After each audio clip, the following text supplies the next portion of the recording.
Agboville TV Info. Mesdames et messieurs, merci de vous informer sur ATV, la télévision de proximité de la région de l'Aniébi-Thiassa. Au sommaire de ce premier numéro spécial bilan fin d'année. Grand Morier a désormais un nouveau marché, un marché flambant neuf, 100 millions de francs CFA. C'est le coût total de ces travaux de construction de ce marché. Département de Thiassalé, 210 millions de francs CFA. C'est le coût des travaux pour relier le village d'Ayora au réseau électrique. Caravane de consultation médicale foraine. Succès éclatant de l'édition de cette année 2017, 10 villages visités, 3000 personnes consultées et soignées.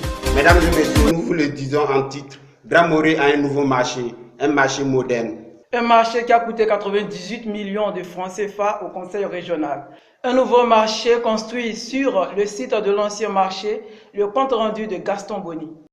L'ouvrage, financé à hauteur de 98 millions de francs CFA, comporte 31 magasins, 120 étals, un bloc de latrines de 6 cabinets et un parking susceptible de contenir 10 véhicules. L'inauguration de ce marché a eu lieu en présence de Madame la sous-préfète de Grand Morier, aussi en présence des élus et autres cadres de ce village. Une occasion qui a donné bel et bien lieu à une fête, c'était le vendredi 13 octobre de cette année 2017. Une occasion que les populations de Grand Morier ont saisi pour dire merci au président Martin Mbolo.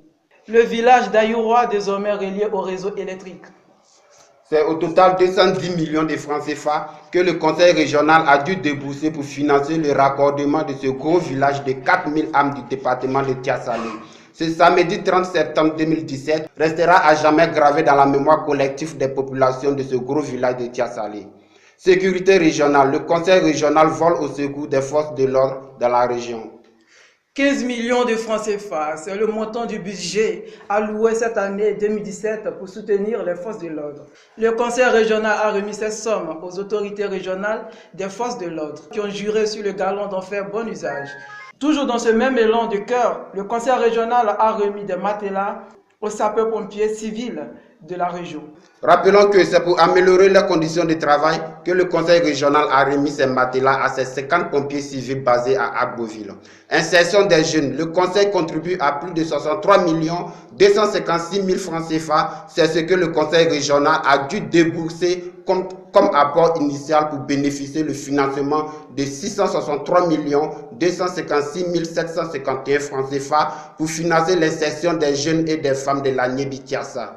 Rappelons que le dépôt des projets financiers se fait à l'auberge des jeunes à Agboville équipée par la Banque mondiale. Caravane de consultation médicale foraine. L'édition de cette année a été un plein succès.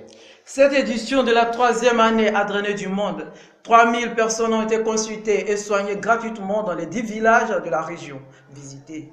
Il y a eu des consultations prénatales, des consultations en dermatologie, du diabète, de l'hypertension et même des dépistages du cancer du col de l'utérus. Revenons à présent à Agboville où s'est jouée la finale du tournoi de l'émergence doté du trophée Alassane Ouattara. Une finale qui a opposé les 11 de l'équipe de Grand Morier et les 11 sélectionnés du village de Séchi, qui n'ont pas pu contenir la pression et la rage de vaincre de cette équipe champagne de Grand Morier. Une équipe très athlète et aux ambitions mordantes, qui a étrié l'équipe de Séchi 4 buts sans appel, 4 buts à 0. Si le spectacle n'était pas au rendez-vous, disons que les buts étaient quand même eux bel et bien au rendez-vous. Dans ce stade municipal ce vendredi 16 décembre 2017, il y a eu un festival de buts. Écoutons ici Auria Bertin, l'organisateur de ce tournoi. Les raisons d'une telle organisation, c'est quoi? On a voulu rassembler les jeunes de tout le département à travers l'idéal de la mobilisation qui s'est faite aujourd'hui. Nous l'avons fait en prélude de cette mobilisation, impliquer les jeunes, impliquer le sport qui est un vecteur de rapprochement, de cohésion sociale et d'unité. Nous avons voulu, à travers le sport, porter un message. Le message de la cohésion, le message de l'unité, pour dire aux aînés, à tous les cadres du département, que c'est uni que nous pouvons bâtir notre Aniébi. Nous avons commencé d'abord par oublier l'esprit village.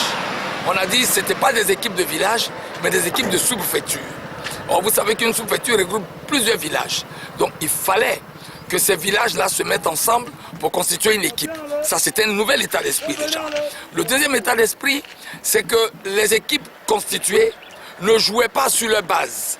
Elles se déplaçaient pour jouer dans une autre sous-préfecture, ce qui faisait un brassage. Donc ça, c'était le deuxième état d'esprit qui permettait aux jeunes gens d'aller à la découverte d'autres sous-préfectures et d'autres personnes qu'ils connaissaient maintenant. Donc, on peut répondre pour dire oui, c'était un nouvel état d'esprit. Mesdames et messieurs, nous avons été ravis de vous présenter cette édition spéciale d'Agboville Direct. Au Fabrice Morel Okassa. Au revoir. Agboville TV.